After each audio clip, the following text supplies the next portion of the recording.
Charles, Michael. Good evening. Good evening. Am I on? Okay. Good evening. Thank you all for being here tonight at the Mayor's at Your Service. Usually what we do is we allow residents to say what's kind of going on within the community. I have a few things that I want to share with everyone, and we'll let the community also announce things that are going on. Lieutenant Marsh was here, but he didn't have anything major, so he's going to skip tonight so we can get right to the I-66 widening and the presentation. So the few things that I have is the town is continuing its 125th anniversary celebration, and there's two big events coming up. The first is afternoons on Church Street, which I think I mentioned last time at the Mayor's Advisory, and that starts May 31st, which is a Sunday. And basically what it is that Church Street is going to be closed down to vehicular traffic the last Sunday of every month from May through October. And during that time, businesses are going to be able to bring their wares or bring their restaurant out to the street. People can obviously ride bikes, people can bring their dogs, their children, their family, their friends, and enjoy strolling down the street. And each month there's going to be a different theme. So the first one, and Lou Cousins is here in the audience, Vienna Art Society is actually going to sponsor it, so there'll be lots of art all throughout Church Street, kind of running up and down, and lots of activities to partake in, both for adults and children. So, and there's also going to be wine and beer tastings, and like I said, all the restaurants are kind of going to be out into the street, and there should be a band too playing on the town green. So it should be a lot of fun, so I hope you all can join us on that Sunday. So it's Sunday, May 31st. And the next event that we'll be celebrating is the dinner and evening in white. And I don't know if any of you have heard about a dinner in white, which was started with the French, but an evening in white is kind of modeled after that. And what we're going to be doing is determining a secret location where there will be a dinner, an evening activity, and there'll be a band, and there'll be tables set up, and everyone can bring their own food and drink, and it's just a celebration of community. And tickets actually will go on sale June 1st. So you can go online to Evening in White, Vienna Evening in White, is that right? Vienna Evening in White, and .com, VienaEveningInWhite.com, and you can go on there and see all information about it, find out what it kind of entails, and you can buy tickets on that site too. So it's kind of unusual. You're buying tickets to kind of do a secret event. You won't know where the event will be until the day before. And you'll be notified via email or text message, and then you'll find out where the location is, and everyone will show up in their white wear. You have to wear white. So hopefully everyone has something, you can, find something or borrow something, and have a picnic and a community kind of activity, and have music and all that fun stuff. So it should be a lot of fun. So I hope all of you have the opportunity to come out and join us for that. Also, what is happening in town is Public Works Day. The town of Vienna every year holds a Public Works Day, and that is being held at the North Side Property Yard, which is down at the end of Mill Street, and it'll be this Thursday, May 14th, from 2 to 6 p.m. And it's an opportunity for you to see the property yard, see all the things that go on there. It's also an opportunity for young people to climb, and you don't have to be old, to climb on some of the trucks or sit on the motorcycle or see some of the bulldozers, the bulldozers and things like that. So if anyone has any interest in the Northside Property Yard, please come by. It's a lot of fun to kind of see what goes on back there. I think it's kind of at the end of the street, and a lot of times people don't even realize it's there. So hope to see you there. Is there anyone from the community that has anything that they'd like to share just to let people know about, and then we can start our presentation? Yes, Anne. Well, don't forget Historic Vienna's secession boat reenactment on Saturday on the front steps of the Freeman store. This Saturday, the 16th at 1 o'clock. It should be a lot of fun. A lot of issues on secession, and we get to vote whether we're going to secede or not this time. So it should be a lot of fun. Well, can we change our vote? Can we do that? Is it horrible? I didn't know we could do that. And seeing how it all played out, I think we did the right thing. Anyone else that would like to share? Lou, yes, I just, in regards to Avenue of Arts, we really need volunteers. So if you can help us with face painting, I mean, we have so many projects, and we need more people to help us with the children's projects. Do you have to be artistic? That's going to be a question. How artistic do you need to be? No, I mean, okay. Just hold the lines back and, Okay. and talk to the kids and do maybe a little bit of face painting. But, you know, any kind of volunteers, a body would be great. And so when you say Afternoon Art, that's the first theme for the afternoons on Church Street. So that's for May 31st. May 31st. And it's 1 to 5 in the afternoon. Yes. Thank you. Anyone else that has any announcements? Tara, yeah. I just want to remind everybody that this Thursday at 7:30, the Community Enhancement Commission is going to host an informational meeting about Vienna's Solarize program. So if you're interested in solar for your business or for your home, it's a great opportunity to come and get your questions answered. We'll have installers there. We'll have our partner, which is the organization that's helping us coordinate this, and you'll be able to get a sense of what's involved and what it might cost and all your questions. So please come 7:30. It's in the auditorium at the community center. At the community center. On the Great. Great, yeah. And that's a good just information. Someone actually asked me, do we have any connection or get any, there's no, this is information for the town. And there's no monetary benefit that we get from any of it. So it's purely for information. Yes, Ms. Susan. So I want to add that if you're not interested in solar, but you're interested in energy efficiency, we tag team this. And we forget something on it. So if you're interested in energy efficiency, part of this program is that they will send a person who knows about energy efficiency to your home and do a visual walkthrough and tell you, oh, you need to cork here, you need to put in Insulation sometimes. Or and you can put in barriers to stop the wind to make your home more comfortable and more energy efficient. And they will leave behind over $100 worth of goodies. So CFL light bulbs, smart power strips. So this is all part of the program. You don't have to be interested in solar panels. If you're interested in energy efficiency, you can get on the schedule to do that. And that's a free service.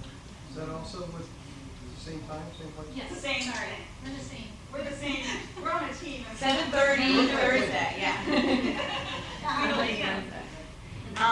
Yes, Mr. McGee. The Northeast Vienna Citizens Association has a meeting next Tuesday. It's the Tuesday before Memorial Day, and it's our annual meeting. Everyone's invited. It's our 20th anniversary this season of our start, and we're going to have 2 featured speakers. One will be Ann Stuntz, featuring the history of Vienna. So if any of you missed the January Mayor's at your service, you can catch it then. And we'll also have Mary Woods, who's the current volunteer gardener for the town of Vienna Community Garden, and she's a trained nutritionist, so she'll be able to share what she knows on crops. So we have birthday cake and all that. So anyone is welcome. That sounds great. Thanks, Bob. Anyone else that has any other announcements? There's a couple council members in the meeting tonight. Edith Kelleher is here, Tara, Councilman-elect, yeah. Councilman-elect Tara Voigt's here. Councilwoman Carrie Sinicki is here. Councilman Emil Atanasi is in the back. And Councilwoman Linda Colbert is here. And we also have our delegate Mark Keene in the back as well. And I had asked Susan to please come to this meeting. There's a lot of questions within the community about how the I-66 widening is going to affect them. I know some of it's very personal because it could be your home or your backyard. Some of it is community-wide based on how it affects fields. South Side and Eunice Park are very valuable to the community. So, and some of the people have concerns about traffic and other issues. So thank you for coming. We appreciate your time. I know this is a project that's going all the way down 66 and you're taking a lot of questions. The town staff also did provide questions. If we could get some of those answers, some of those are the same questions that you may hear tonight as well. So without further ado, this is Susan Shaw from the Virginia Department of Transportation, and she has a presentation for us. And if you'd like to use this. I don't know. Can you all hear me? I think I can speak up. Okay. We've been out, had informational meetings in January and February, and now we're on the verge of our public hearings, which will be at the end of May and the beginning of June. And we've just today delivered all of our documents and plans to localities. I think you just pushed the... So all of our documents, our environmental document and our plans are here at the town. I don't know how you all, will work in terms of, allowing people to come in and view them, but we also have them at. You're talking about these documents here? Or No, there's a big box that was delivered today. It has our environmental assessment, all of the appendices and reports, traffic reports, the noise study, all of these items have now been. Unfortunately, our directors of planning and zoning and public works are saying they have not seen them yet. Okay, well, someone called and thanked us for delivering Okay. it today, so I know they're here somewhere. Okay, so we Can't miss find them. We'll just, Several thousand pages. yeah. 7,000, okay.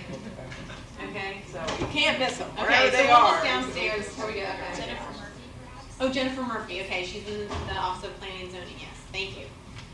All right, so this is just kind of an update leading into these meetings that we're going to have. So one of the things that I wanted to talk about is just kind of reminding everyone where we've been. So when we talked last time and what we presented in January and February, we talked about the fact that we have typical section alternatives, 2A and 2B. We also have access point alternatives, which are 2A and 2B, and then we have interchange concepts. And these have all been kind of combined into an alternate that you see on these plans for all of those features.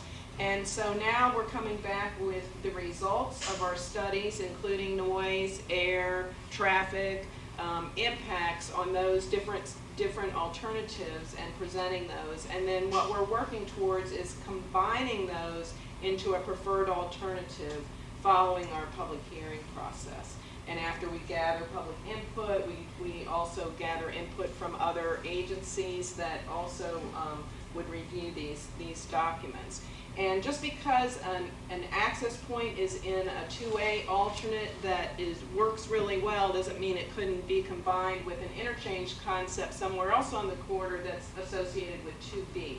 So there's a mix and match that can be done as we move into this preferred alternative phase where we're trying to identify the best solution for the corridor.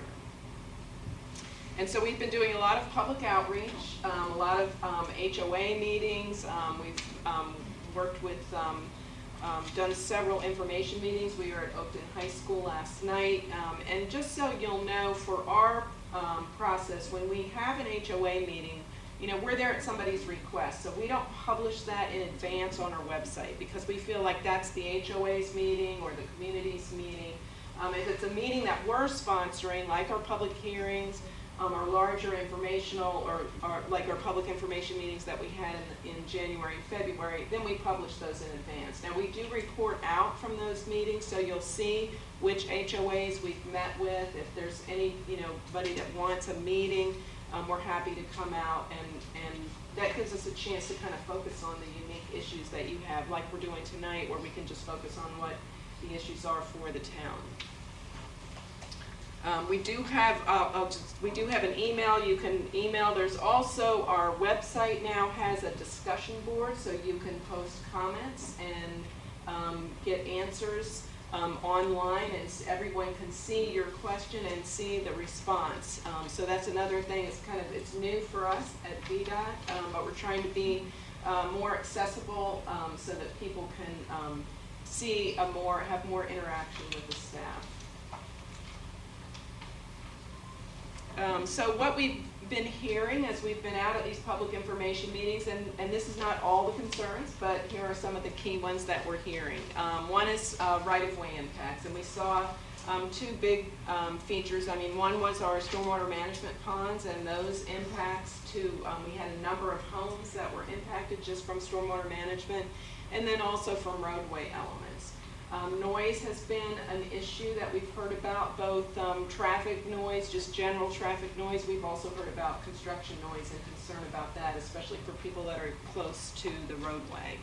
And then pedestrian and bicycle facilities, both for crossing roadways and along I-66. And I would say another one that's not up here, but we've heard, and I know I spoke with someone earlier, but the HOV2 to HOV3, we're hearing that also as a concern.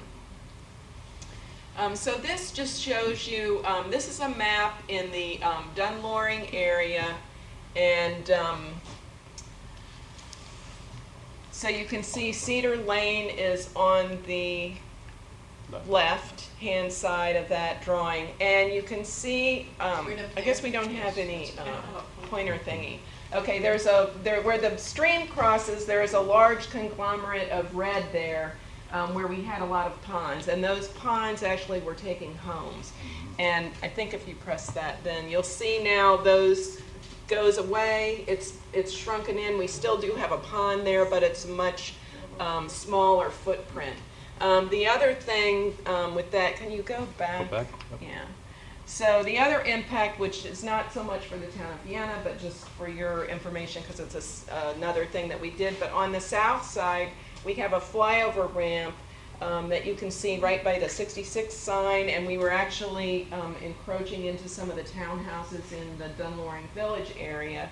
And with the new design, we have slid that to the east, so now it's more encroaching in the area where there's a business. Doesn't take the business, but it lessens the impact next to those townhomes. So we've tried to do that throughout as well. So can I ask, you're talking about the ponds, are there other alternatives? It seems like there are other alternatives to ponds for stormwater management that can actually be incorporated into the roadway and other things, versus putting a pond that's, has other issues associated with it, children, taking of land, that type of thing. Has that been looked at all? So we did have a question. I know that there have been cases where where they have used porous pavement and then allowed by using a porous subbase to store water with that. You need to have the right kind of soils around a system like that, and it also is generally used in a low traffic volume area. So we do not have any of we don't have the right soil types for that. We just don't have the right, situation on 66, especially given the really high traffic volumes. Even the drains or anything like that? Well, I mean, you still have to store, these large quantities of water. But I think if you'll see, we do still have surface lots or surface ponds shown. We will continue to look at alternatives that can reduce, the footprint. So right now, this is the, I would say, the lowest cost in terms of maintenance, construction, that we typically would go with. I mean, there are, in some cases, you can use underground storage, but huge maintenance issue and additional construction costs, and it also needs to have the right terrain in order to make those effective. I mean, typically you see that in a smaller site location, like a parking lot, where you can easily do it underneath of the parking itself. But in this case, it's very difficult to do under a road like 66 that has so much traffic under it, and maintenance would be just very, very difficult. But we will continue to. These are dry ponds. They'll be fenced? They will be fenced. That's VDOT's policy, yes. Before you move on, the Cedar Lane reconstruction of the bridge, I understand that you need to take some additional right-of-way in the back of the houses on George Street in order to relocate that crossing. Is there any way to avoid that? Yes, there is. I'm glad you asked that question. Now we will move on to our next slide.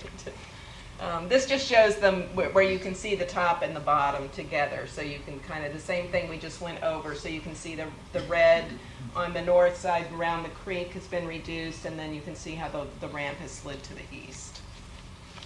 So this is Cedar Lane Overpass, and we were showing this originally to be constructed in just a single phase where you would leave the old bridge, leave it while we constructed a completely new bridge, and when the new bridge was opened, we would move traffic to that and then tear down the old bridge.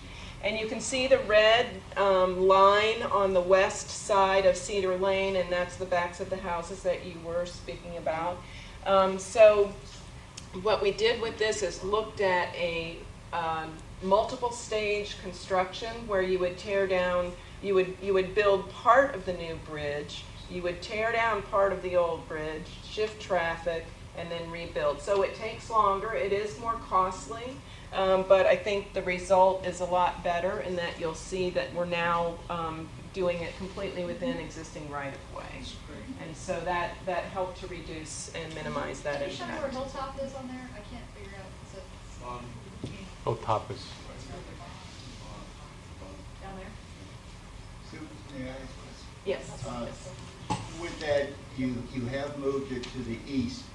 However, in the lines of the existing right-of-way are shown, will there be any slope easements or construction easements or anything? We're not anticipating that right now, but we have not done, the detailed design. I mean, there still is more, to come in terms of the detailed design. So what we did before, we were showing 20 feet off the edge of pavement to account for those types of things without having that detail. So we're saying now that 20-foot line is within our existing right-of-way. Well, I'm sorry, if you don't mind well, raising the your new hand. plan, I'm sorry. That's all right, yeah, Well, absolutely. the new plan incorporates,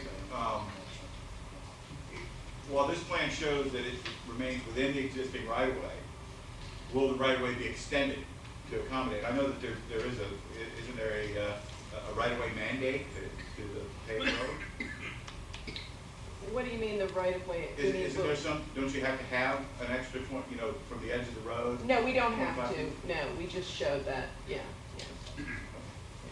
So would you be still taking some public land in, like you widen this Cedar Lane because there is a gap between the end of a property line to the road?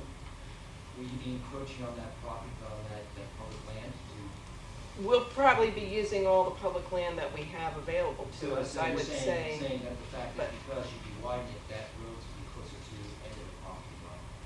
You're not gonna have that easement like you currently have. Maybe we can look at the plans and you can show me exactly where you're talking about. I mean, we do bring the plans, and so we can take some time afterwards to kind of, Yeah, also, another question is I was kind of confused originally. You had Plan 2A and Plan 2B, and when I looked at those, they look exactly the same. So I don't know, from my eyes, I can Yeah. tell the difference. in some Now, cases. through changing this, now do we call this Plan 2C? No, this is just a modified 2A or 2B. It's just Okay. us continuing to develop those two And plans. is there any likelihood that this is a modified plan, that you could go back to the original plan? Or are you pretty comfortable that this plan this modified plan is I will say that there still is a lot of work to be done, and so I would anticipate that you're going to continue to see refinement and changes as we move through the process. I don't think you'll see, mostly we're looking at minimizing the impact, not increasing the impact. So once we've, stipulated this type of construction, we would put this requirement in our technical requirements for the contractor, whoever, would come in and construct the project and say, we, have demonstrated it's feasible to do it within the existing right-of-way. That's what we would expect. And we would not, approve a plan that would then push it back outside of the right-of-way, unless they could demonstrate it's not feasible. But, I mean, we've had, our structural engineers look at something, like the Cedar Lane construction and feel like it's very feasible to do. So, but I want to be clear, I cannot guarantee, that, because it is a process. Yeah, I mean, Yes. obviously this is a better approach because you're not using on thing, but last thing, happened is 2 months from now, saying, oh, we decided that. Right. That'd be very. Well, I would say that every person I have spoken to in my agency and from the very top down are very focused on minimizing impact. So I would find it very hard to believe we would move in a direction that would increase them. So. Yeah, in the back. So first off, when do we get the details? When you say, because you say they're going to try to minimize they're going to try. at what point in time do we get to find specifically the details? And let me say, real quick, my name is Ron Decker, and my mom Joyce. We're two of the trustees on Vienna Little League Young's Field. And the first thing I noticed when I sat over at the table is it says that the noise wall is to be moved or not to be moved. And that brings into question easements and whether or not you're going to bring your machinery inside there. And the time, there's all three fields come very close to that wall, and if you move that wall even 10 feet, it's feasible we could lose all three fields. And then if you create an easement inside that wall, especially if you move it and then you put your machinery inside it, we've pretty much lost the notice, period.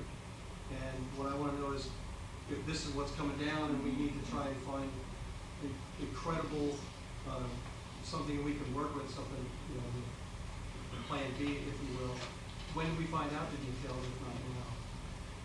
So we're at, let me go through the presentation and I'll talk about You're schedule. going to bring that slide up, correct? Is that going to be one of the Is that areas? yellow part there, or did I misread that? Oh, my eyes are- It's just to the left, but Just to the left. yeah. But it doesn't show the. It might be better to talk with the plans about that Sure. piece of it. Well, there's three fields, and I see like an artwork of one field, and it scares me. And from looking at the picture, it looks like, oh yeah, we're just gonna take a little of center field, and it's actually just like but there's actually three fields there, and all three fields butt right up to that wall at one point or another.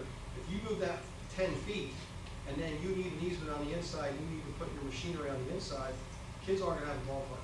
The kids are gonna have three fields closed, and that's my concern. And what I wanna know is specifically, when will we know what we're dealing with? Right. When will we have details? Right, right. Okay. Let's let her keep going and then we'll ask questions. This is very elementary. Yeah, go ahead. I would like to hear it now, please. Okay. It is elementary, this is my question. Oh, okay. Your card says transform 66 outside the Beltway. I'd like to know what the purpose is of transforming 66. Okay, In so, one sentence or less, real short. so our purpose and need is to move more people on I-66. Thank you. So this just shows Cedar Lane, and you can see it, Same as what we saw. Same as what we saw, just the before and after side by side. This is an area that's a little bit west of you, just to show us another demonstration, but at 123. So this is west of Vienna, but just wanted to show this as another example. And you can see here the backs, the red on either side of the road. And what we did was adjust where the access point was to a center access point similar to what you have at Monument Drive. And by doing that, we were able to tie in more quickly. And so you can see that now we've eliminated those impacts there. And that just shows it side by side.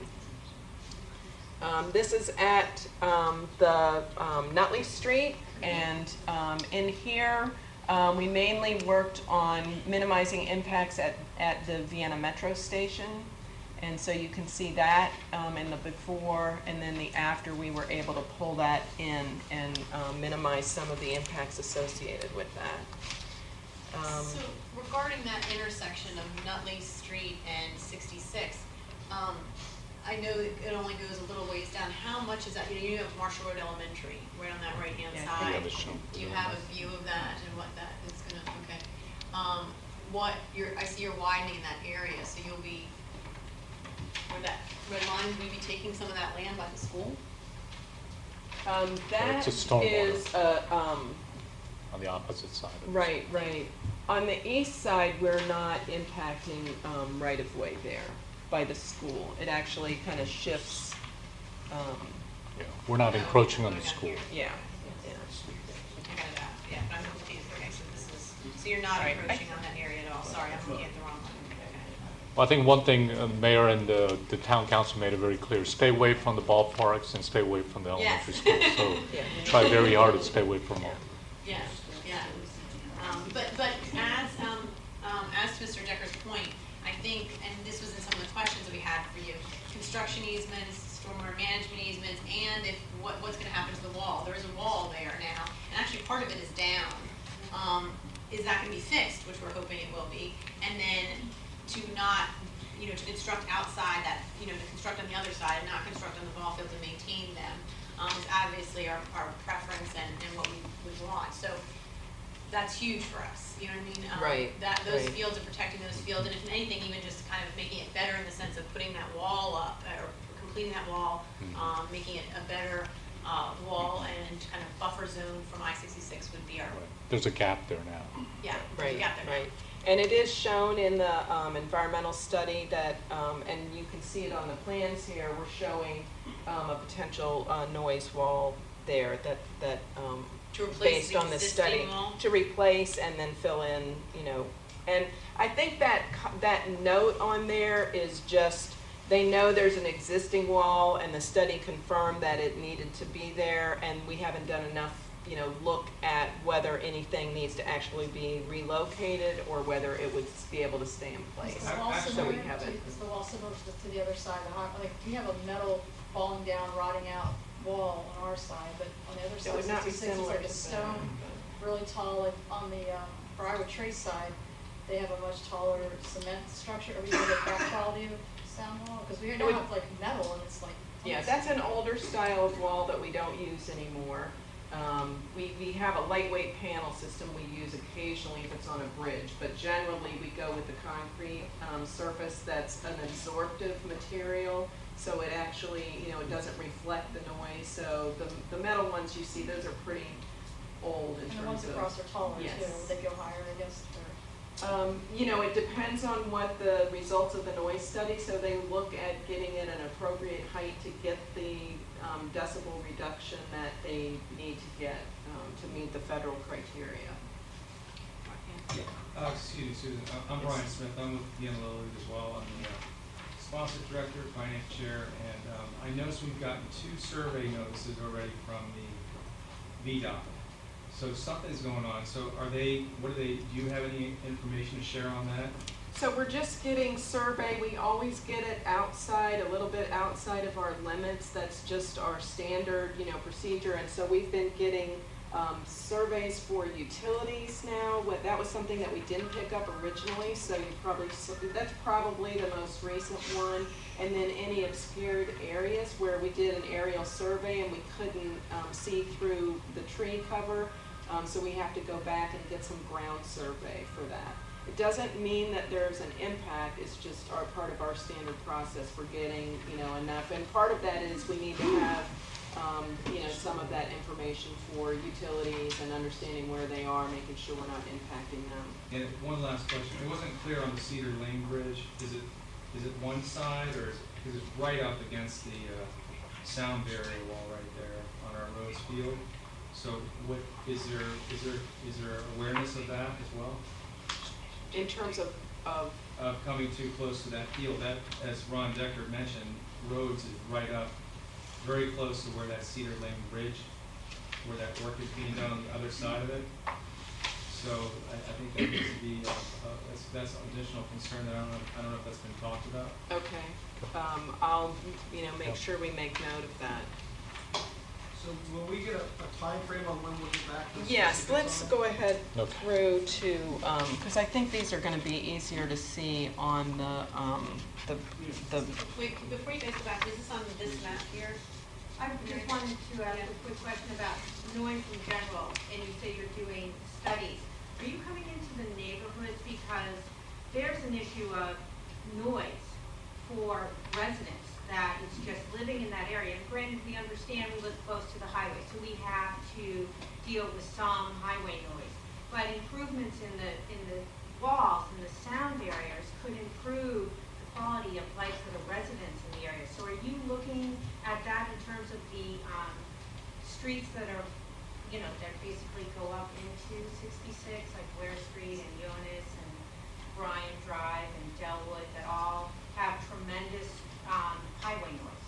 Are you looking from at those issues? 66. Yes. They go back, and the noise report is very detailed. I encourage you to look at that. There's a number of maps, and you can tell they go back, I think it's 200 to 500 feet back to determine, are you impacted from the highway noise or not. If you're not impacted, they show that color on the map. If you're impacted, but not benefited by the wall, that shows up as a different color. And then if you're impacted and you're also benefited when they put the noise wall in their noise model, it shows that color. So you can see each receptor in the study, and then it'll show you, whether that's impacted or not. And I would just say, since we're getting so many questions on noise, I'm pretty sure the noise report was the one that was not delivered today, but will be delivered tomorrow. But it is up on our website today. So you can go on the website and you can click through the plans. I did that right before I came, just to look at the colors and get straight in my mind, what we had. But it is up on our website. And does that noise report explain to people what the federal and state standards are for what is appropriate noise levels and what exceeds the standards and what doesn't? Is that all in the report? Yes, and at our public hearing, we will have a noise expert. I am not one, but we will have one there to be able to answer questions like that. And he's very good and can explain it, Yes. Yeah. You indicated something earlier in your pitch. There may be some homes impacted on George Street. You're also bordering on, as we said, the owner's park, as well as South Side. So, bottom line is, what aren't you telling us? How many homes are going to be impacted? Impacted in a sense as far as eminent domain, they're going to lose it, they're going to lose value, et cetera, et cetera. I've heard as many as 11 to 35. So in our public information meetings, we had, and we show what are the total takes on our plans. So, and those are up on our website. We also have a chart that shows, what they are. At our public information meetings, which was early information, we had a range of between 32 and 35 homes that were impacted with a total take. And those have now been reduced to between 11 to 17 total takes. So and those are shown, again, they're shown they're colored in as a total red number. That's for the whole project. Again, it depends on what alternative you look at. And we have been tasked with continuing to look at, are there other things we can do to reduce those impacts. They are basically, the homes that are impacted are due to the Beltway interchange. They're either on the east side of the Beltway, or they're at Gallows Road, and they were homes that were shown in our January and February meetings. And then there's also 3 homes that are impacted out in the Centerville area due to the interchange of Route 28. And I would say those 2 interchanges are very complex, and there's a lot of traffic moving between those systems that it's important for us to make those work. But because they are so complex, there's a lot of opportunity for innovation and trying to come up with some plans and some other ideas to try to minimize those impacts. And so we're continuing to work through those issues. But they're some of our most complex issues. So are there any takes in the town of Vienna? No, there are no total takes in the town of Vienna. Backyards? Yes, there are property impacts shown in some of the areas. So let me just walk through the bike, the bike and ped, where we just were. So this was another comment that we heard from people, is bike and pedestrian facilities. So wherever we are reconstructing a bridge across 66, we're looking at Fairfax County, Prince William master plans to see what is in their transportation plan for bicycle and pedestrian uses, and we're providing those. And this is just an example at Germantown Road. You can see the current bike and ped facilities are pretty much not existent, and when we reconstruct that bridge, we'll be providing a wide sidewalk on one side, a bike lane, and then a sidewalk on the other side. We did bring also a trails plan, and I do think it's important that we kind of walk through that with you. It's something we need to roll out on the table. We don't have it in an electronic format, but the other requirement, or the other concept that we put into the plan was looking at a bike lane or a bike path along 66, similar to the Custis Lee Trail in Arlington. That does have in some areas additional right-of-way impacts. And so we've got a couple of different alternates. It's conceptual, so it's not incorporated into these plans that you see on these sheets, but we have a separate map that shows that. Is that an area near the ball, could the ball fields be affected because of that? We can roll that out and we'll walk through it. So this talks about the impacts that we were just mentioning, and so you can see in each segment whether it's a 2A or 2B. So you can see the range of impacts for the, and we're just showing this compared to what we were showing at our public information meetings in January and February. So we've been able to reduce the 35 total takes that we had down to 15. And then the 29 down to 8. And so when you add the 8 with the 3 in segment 1, that gets us to our 11 to 15 total. And it is a work in progress, so we're continuing to try to work on that.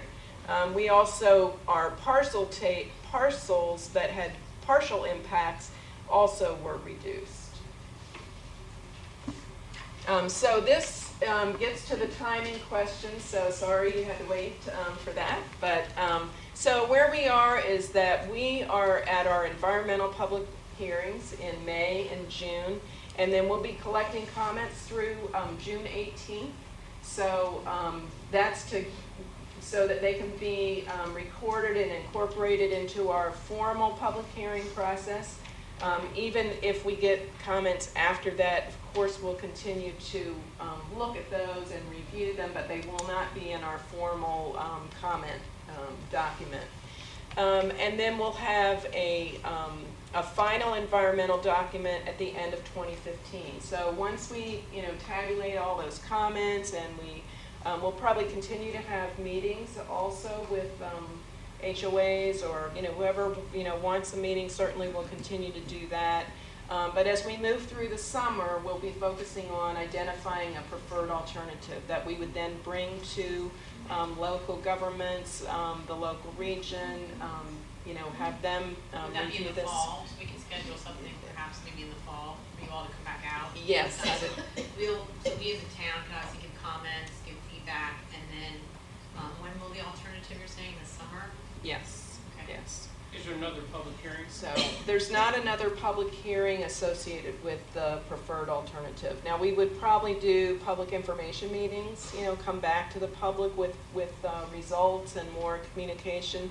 So the other thing that's happening too, that I'll just mention, is that we've talked about how would we procure this project, and you've heard P3 talked about. We certainly talked about that earlier, and that is one alternative.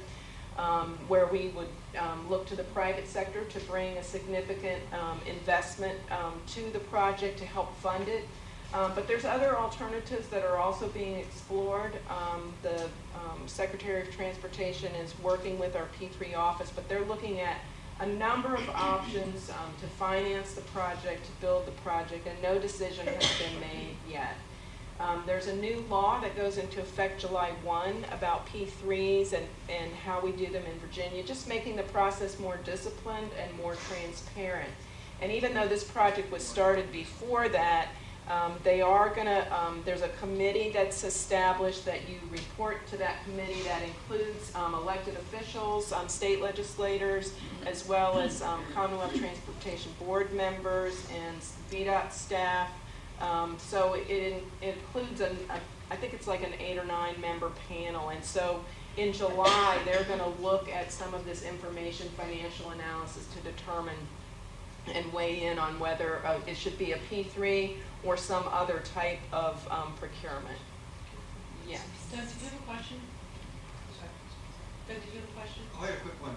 The pedestrian improvement stuff you were talking about in general, that'll be specifically applied to Cedar Lake Bridge as well? Yes, yes, Just clarification. yes. So I'm curious, the way we got into the pickle we're in is that 66 was built, and then a lot of homes were built and businesses were built out further west. And so now we have all of this traffic and congestion, and that's become painful for people, right? And so now you widen and you add more lanes. On your calculations, how long until we get back into the pickle we're in today? So our horizon year is 2040. What does that mean? That's where we look to project traffic to. And so we have our traffic report that shows congestion and how it improves in the general purpose lanes. And I would say that, it shows an improvement even in 2040 over conditions today. Everywhere in the corridor for the general purpose lanes. So it allows growth. The other thing is that the traffic is showing what's in the general purpose lanes, but it also, you're providing a free area for buses and carpools to move at, uncongested levels. And so it's going to provide that. And that'll be controlled through congestion pricing so that those lanes remain free-flowing. So I know So it takes those a are the little two. time for everybody to get into the rhythm of it, but I go down 95 periodically. My mother lives in Triangle, and it's not improved on 95 and the free lanes. Right. It's just as bad as it always was. Right.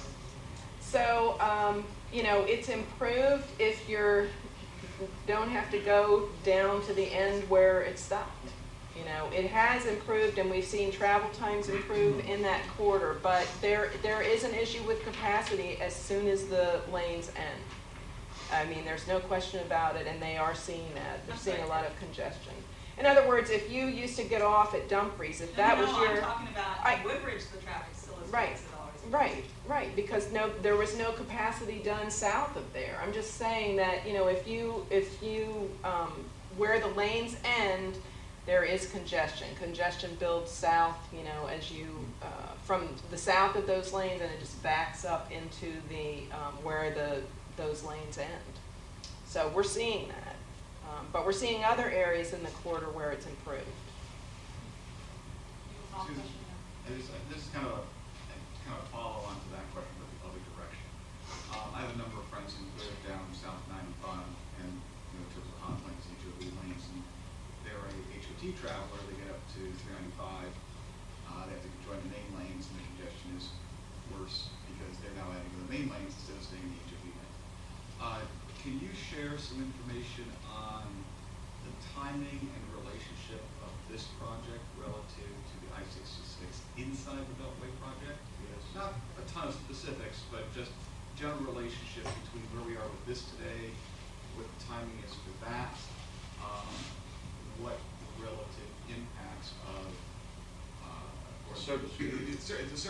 the travel impacts in terms of when if this project's done like a year ahead of that project and things like that. Was that accounted for in travel forecasting that you did?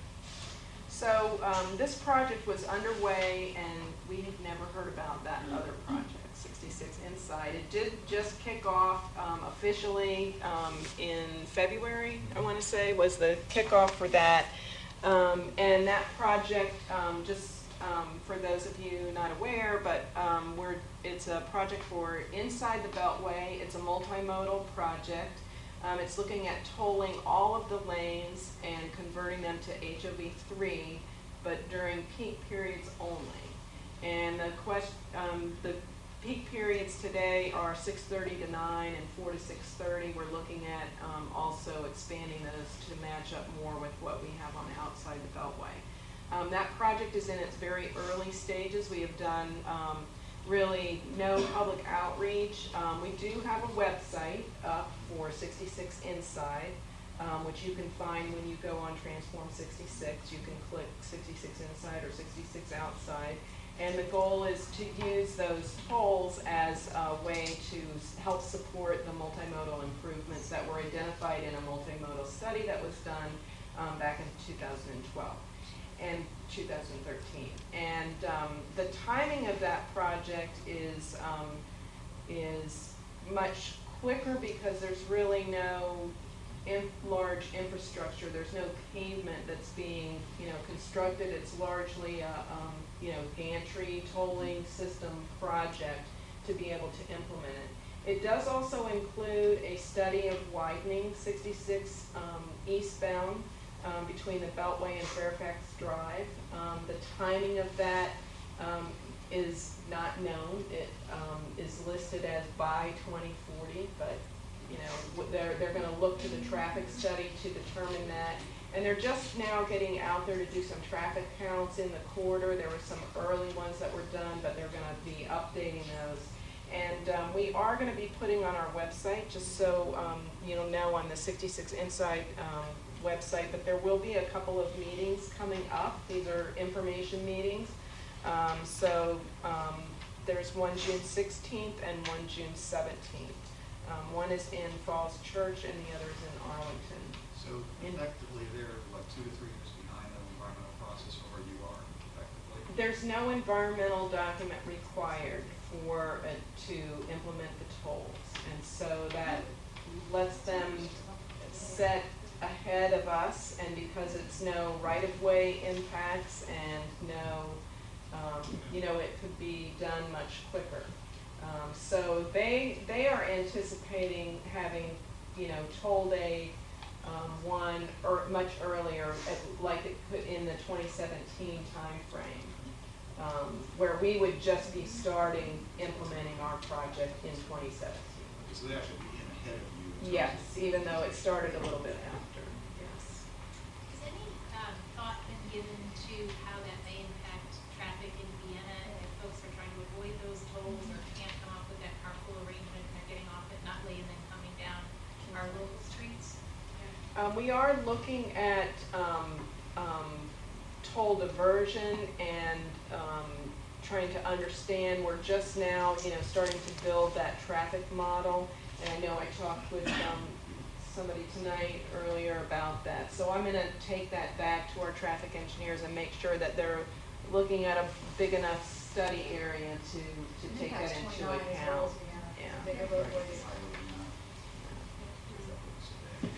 You mentioned how you'll be putting things together this fall, and then at some time it's going to be submitted to whoever makes the final decision group makes the decision. And that would be, I guess, on the recommendation of VDOT. Well, and if not, then will the information as to what VDOT is going to be making as a proposal to this group, will that be made public, or does the public have any input to this group as to approval or not approval? Right. It's not a, yes, technical staff will be working together with a number of people. We have a technical advisory group which has representatives of all the local jurisdictions who are also working with their own electeds. We've continued to brief electeds. I can guarantee you it is not going to be a VDOT alone decision, even though it is the Commonwealth Transportation Board. But honestly, we're looking for a solution that, it's for the region, it's for the local area. So we're going to want to come up with a solution that's supported by the local area and that has a demonstrated benefit and improvement that the local area supports. Now, it's not going to. There's no vote. There's no specific vote, but certainly, they're going to lean heavily on local electeds, that are in the area. I know Delegate Keem has been to all of our meetings, hearing what people are saying, and then he's conveying that to, up the chain to the governor and others, and so. We're working together to come to a solution that people can support and that will be good for the area. Can I just add one more to that? We're going through the environmental stage now, trying to determine the impact. As Susan mentioned, we have a public hearing coming up in May and June. And then after the preferred alternative is chosen, then the detail engineering design starts. And then there's another opportunity for public hearing for the design, which will be next year. We anticipate it'll be next year. So there's another opportunity for formal public hearing process. Town and local governments can take their position on the design. So that's another opportunity where we'll have a lot more detailed engineering information at that time. Well, I appreciate you guys going through the schedule, but our, at least I think from my point of view and council's point of view, and obviously the citizens here and Mark and Delegate Keene, is we want to make sure those things are incorporated with the alternative. Because if those things, you know, I know we won't know every detail because you can't, but when we say things like we don't want impact to the ball fields, that we hope, because we say, you know, we provide that public feedback and comment during this feedback time, that the construction will then be determined on the outside and the wall will be improved and we won't have that, or there'll be noise walls put up. So those are the kinds of things we're hoping to influence the alternative, obviously, and how the details are played out. Yes. And so how much of that will you be, you know, I'm assuming as much detail as we can provide as to how that we'd like to see that done, we'd like to provide at this point in time, obviously. Right.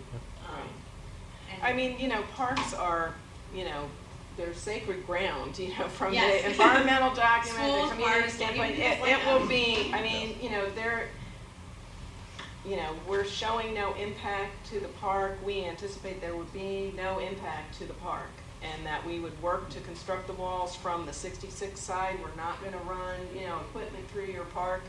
I just, you know, cannot imagine that that would be ever, you know, No. possible. I guess we're just also making sure there's no surprises. yeah. These are the things we want to anticipate because they are planning their schedules. These are parks that are used constantly throughout the year. They're very valuable to the community, so, you know, we just want to ensure that. Right. So, you know, what we would anticipate is that once we come up with a preferred alternative and we figure out how we're going to actually procure the project, we would start that process. And so we would have teams come in and compete with their designs, with their costs, and it's during that process that then we would come back to the public with a design public hearing, with likely with a proposer and their concept to present to the public. I just want to point out that, I know the inside the building is not your project, but I feel like our neighborhood is taking on two different directions because those two projects combined together are going to cause a lot of pain and suffering for a lot of people in the Vienna Woods section close to 66, as far as 5 years of construction noise, HOV2 becoming HOV3, surface traffic coming through our neighborhoods, people losing ball fields, people maybe losing their backyards. It's a lot to ask for Vienna and Falls Church and Dunloring to take on. I understand there's got to be sacrifice, but it's a lot, and you got to be sensitive to our quality of life. It's going to really be torn up for a long period of time. Then we're going to have the impact of extra tolls and taxes. It's just mind-boggling that the inside and the outside aren't working together on that part of the project too, because the inside beltway change is going to be just as significant to impacting Vienna as the outside. Together, it's going to be huge. Well, they're being done at the same time even. I mean, it's going to be huge. Right. So, We are working together, so the projects are being coordinated. but the sensitivity to us and how it's going to impact our neighborhood is huge. And I don't think, we're taking the biggest hit out of the entire corridor, and we're the oldest community. And nobody's really thinking about that. And, you know, my neighbors have been living in their houses since like the 40s, and their community's changing so rapidly, nobody's paying attention. And we have to have somebody be our advocate and pay attention to the whole impact of both projects together. I mean, even just hearing the pounding of these walls going in and just the construction noise, it's going to be, I mean, are we going to have quiet hours? Are they going to be starting at 6 a.m. to 8 at night? Or when are they going to do these projects? It's going to be a lot more than we're really predicting just to hear all that going on for a couple of years outside our windows. I mean, I hear the metro now in the 66 traffic. It's humming by every night. But when I'm hearing boom, boom, boom, as you're building a highway, and taking down Cedar, and taking down Germantown, and taking down Nutley, I don't think we'll realize how long that's going to take and how much traffic it's going to impact us. Rush hour is going to be a mess when you're doing all that. We're not just going to have it be a mess before and maybe congested afterwards. It's going to be a mess during. So somebody's got to consider the impact on our community. It's going to be huge. Well, that is the point of the environmental document, is to consider the impact to the environment, to the communities, and you know, we are looking at that very hard. I mean, it's partly why we're not looking at adding, I mean, we're adding really not very many lanes here, and we're trying to come up with a solution that will move more people. That is our goal. That's why we're using the 2 express lanes where we can move buses and encourage people to get in carpools and move more people in less space. So people out and west get minimize that the benefit, impact. but people east like us take all the pain and suffering to make it easier for them. I'm just saying, really, please consider the impact. It's gonna be huge for all of us. I mean, maybe not, well, for all of us. We're gonna feel it every day. Yes. Quick question. Since this came up, during construction, traffic impacts, how much detail does the environmental document go into in terms of potential divergence of traffic during construction and all of that? Is that part of the traffic report? Is that part of the construction mitigation report? And how much detail does it go into at this stage? At this stage, it's more conceptual, but I will tell you that we have a team now working on that right now, the traffic management plan. So we are starting to focus on what are the things we can do to minimize those impacts. So we're working with, transit providers, with any large group of multidiscipline team to do that. And then we also are looking at and it's similar, to what we've done on other construction projects, but looking at what hours will restrict lane closures. It's very restrictive. I mean, it does mean that a lot of the work, if it's in the roadway, needs to happen at night when, you can't, impact traffic because you just... Well, we're gonna try to sleep at that time, though. We're not gonna sleep. Because remind me, is the DMP required as part of the environmental documentation, or is it subsequent to as part of the? It's subsequent to, so it's right, for a major project like this, right. Yeah, you haven't described any of the changes being considered for the Gallows Road, Dunloring area, Dunloring Metro Station area. Could you expand on that around Stenwood, for example? Yeah, I didn't bring those since it's outside of the town of Vienna. But it still impacts an awful lot of us as to whether there would be changes in the road systems there. In terms of the roadway system? For are you expanding the access to 66 from Gallows Road? No. So there's no additional access points at Gallows Road. Gallows Road itself needs to be replaced to get the additional lanes underneath of Gallows Road to allow for the lanes underneath on 66. And it will be some of the pedestrian facilities widened a little bit and the laneage expanded. Will the parkland, the land around Stenwood? Stenwood Elementary School right now in our plans is shown with an impact. And that is one of the areas that we're looking at. It's also associated with how you tie in the ramps from the Beltway, so that's part of that complex Beltway interchange that we're still working on. Because you can hear that noise within the town of Vienna. From the ball fields or from the interchanges in 66 from the interchanges. in the Beltway. Oh. Well, thank you. So, I just have one quick question. Is there a right-of-way down the center that would enable bus rapid transit or light rail or metro in the future? So we have an alternate 2A that provides for that, and then we have alternate 2B that does not have that median in some of the areas. And so you can look at those. So 2A preserves a 42-foot wide median, and then at the areas where there's stations planned at Monument and Stringfellow pushes that out to 60 feet. So we do show those alternates on the plans. I know that's been a comment, certainly Fairfax County, that's been a strong comment from the county because that is in their master plan. And generally, I would say there are no, of course in your area, it's, Metro's already there. But there's no, while the right-of-way does push out in some of those areas, there's not, it's not like there's residential impacts in terms of providing that. It's largely parks and it's infrastructure. So we talked about the ramps at Monument, they're in the way.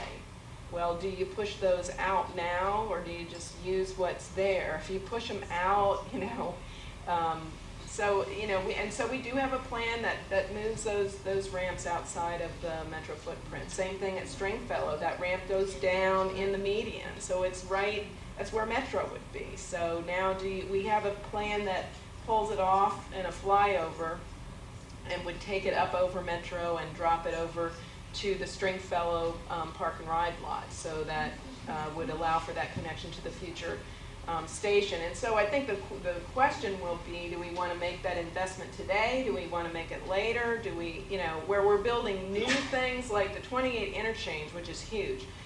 Both of our alternatives completely make room for metro, because we're not going to put all those bridges and ramps and everything and then have that, be an issue. It's more about where there's existing infrastructure. The other issue is where we have parks out west. So when you get west of 29, in Centerville, you have Bull Run, you have parks on both sides, and you have no median there today. And the reason you have no median is because you have the parks. And so it's very difficult to impact parks, as we have found out there, even if you want to do it for metro, it doesn't matter. That's another area where I think, people might. Right, and I would say, just because you pick a 2A typical section alternate in one area, you might not pick it for construction, that would happen. Out west, maybe you would go with a 2B where you have no median. I'm not saying that's the end result, but you can also mix and match by the area. Do you want me to try to walk through these questions that we got from you all, and I could just kind of read them through? If there's ones, and yes. Yeah, I think we covered most of them. Have not been asked, obviously. One of the questions, there was one about right-of-way, and the one thing that we didn't answer was, what is the VDOT policy if a partial take is needed and the owner wants a total take? And I would just say that our laws are very stringent, that we can only take what we need for the roadway, and that's it.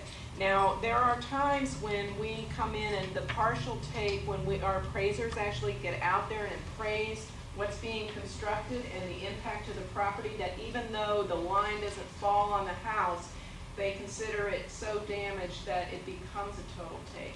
We're not showing any of that right now because we haven't done that appraisal, and so that's something that might be would be determined later, long after, it would be after the design public hearing.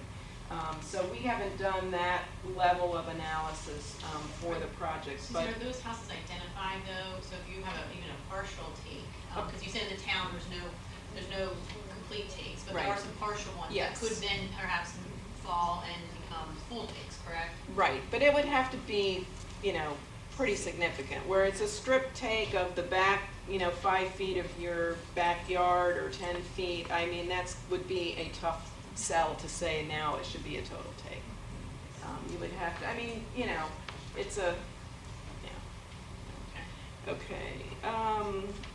Let's see. And then have alternatives been explored that would reduce or eliminate taking of private property? And you saw that we've done that, and I would just say we're going to continue to do that. Will any parkland or sports fields be affected? And no, we're showing that there is no impact. Will any access construction easements be required?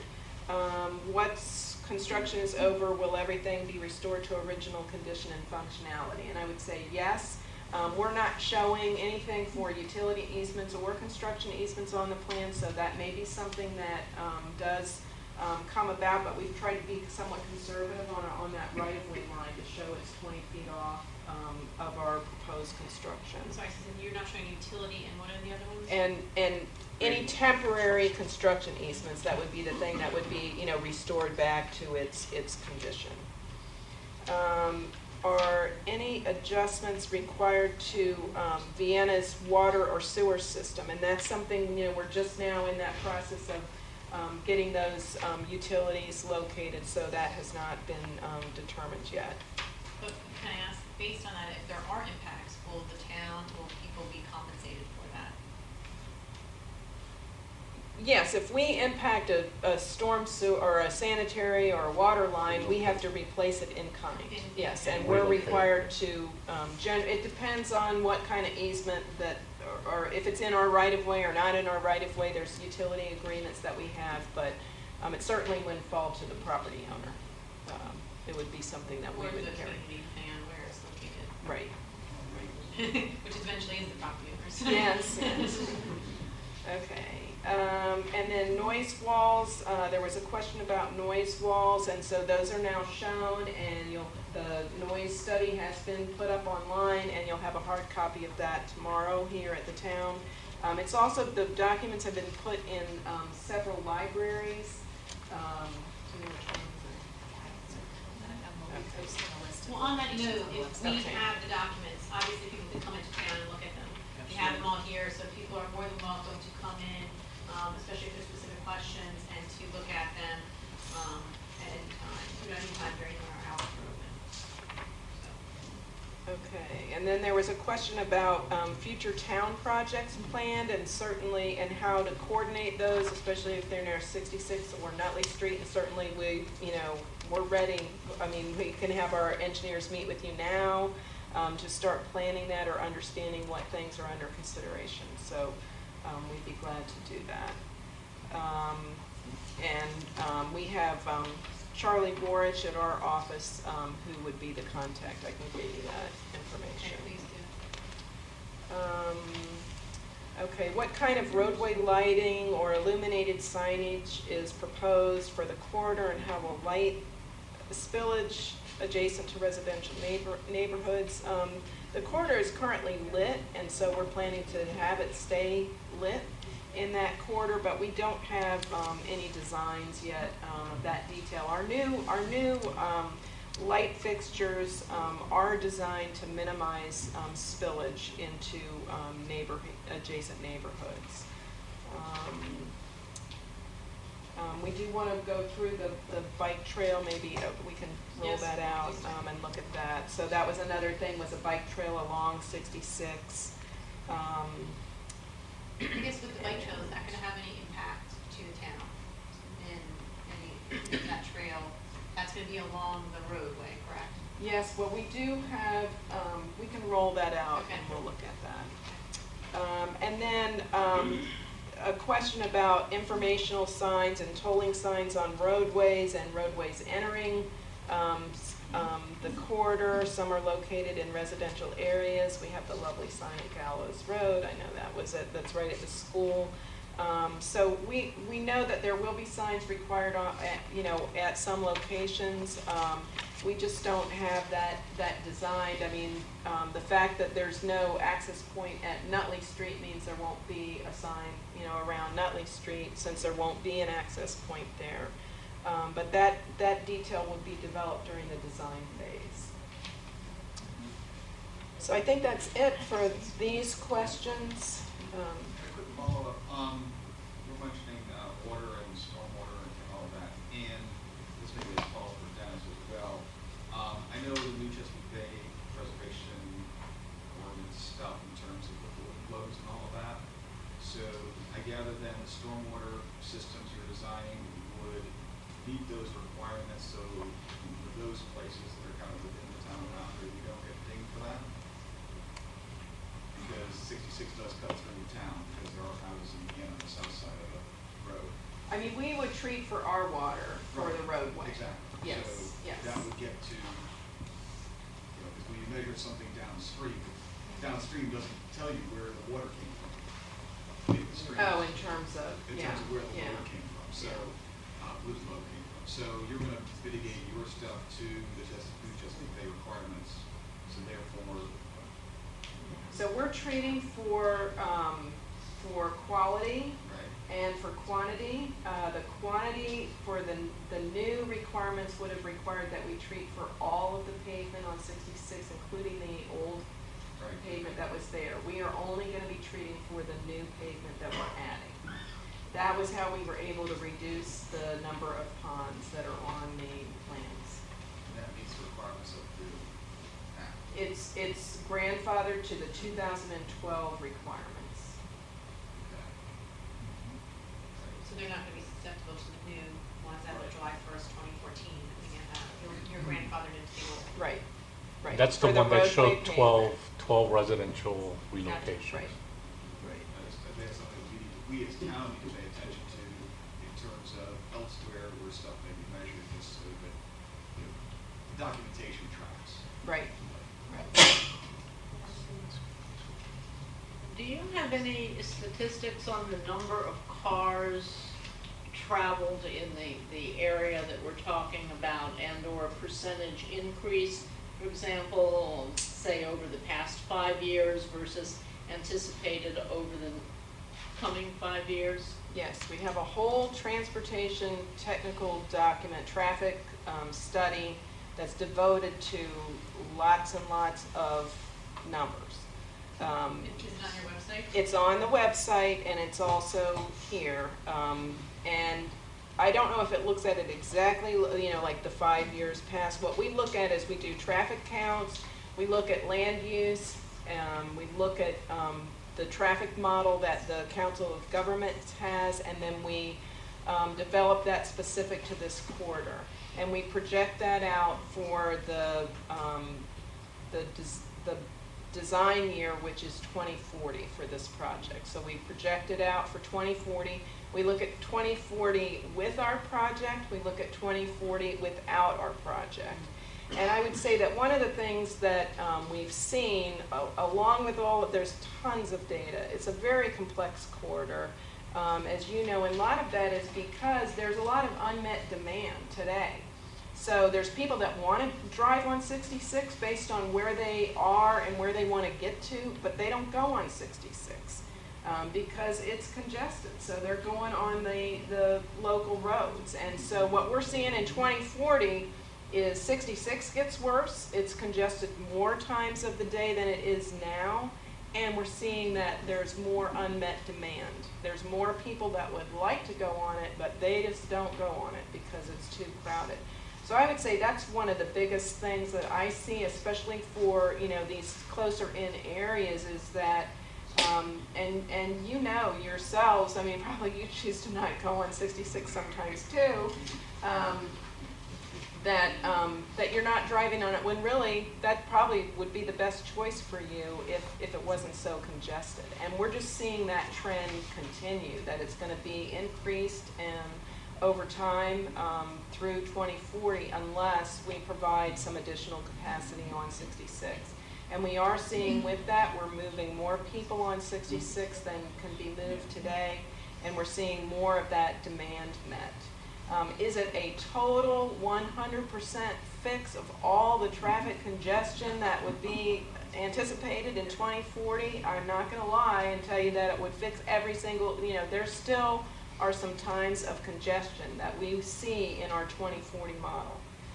But it's much less. I mean, we're seeing, I mean, you know, today it's gridlocked on Sunday, on Saturday, you know, weekdays. We're starting to see a reverse commute, you know, congestion. So it really, it's something needs to be done. And based on what we're seeing from our traffic study, we feel like that this would be an improvement. And you'll see that improvement both on 66, get more people on 66, but also get people off of the local roads. Yeah, I think rationally you've got a good handle on what happens now, but the thought that you have any idea what's happening in 2040, I think you're just fooling yourself. Yeah. I hear you on that. It is a projection, you know, but it's also saying that, you know, even if you look at, okay, 2021, 2022, is it better? So on the day we open, is it better? Hugely better. And that's without projecting into 2040. But I hear you on that. I mean, you know, who knows? I mean, we have a connected vehicle test bed, you know, in Maryfield. So maybe that'll, you know, be ready by 2040. Metro extension, certainly we're talking about that. Can I say one thing about the inside the Beltway? I know it's not really a topic for you, but we have, I call it fake congestion on 66 now going in the mornings because of all the single drivers in their hybrids. If we just got them HOV2 like the rest of us, we'd see a third of the traffic, maybe half of it disappear like that. So, I mean, sometimes there's real solutions, and I don't want to take with people who have the little tag, but we can carpool every day, and the majority of people with us are in those hybrid cars. So there are some simple solutions without building, without doing anything other than just doing some common sense changes. And I just wish we'd embrace the buses and we'd embrace a few of those other things first before we start chopping up the neighborhood. So it's just, but that's wishful thinking. Yeah. Well, thank you, and we have, yes, go ahead. Okay. Ultimately, you gotta look at what's the cause of all this.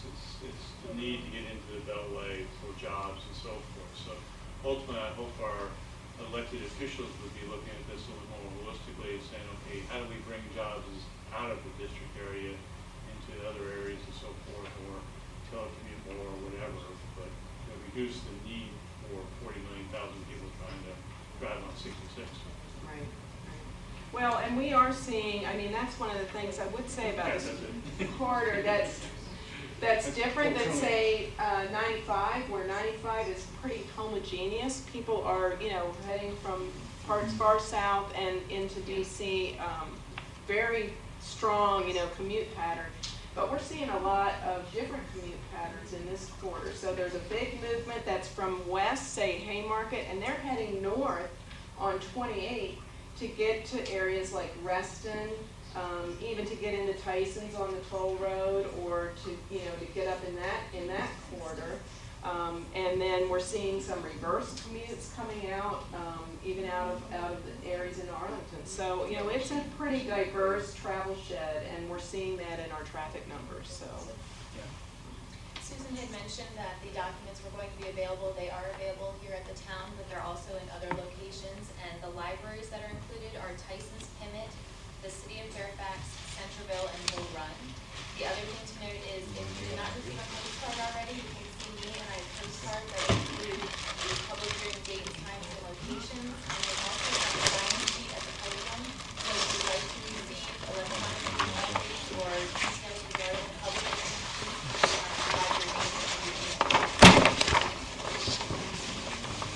so thank you very much for coming.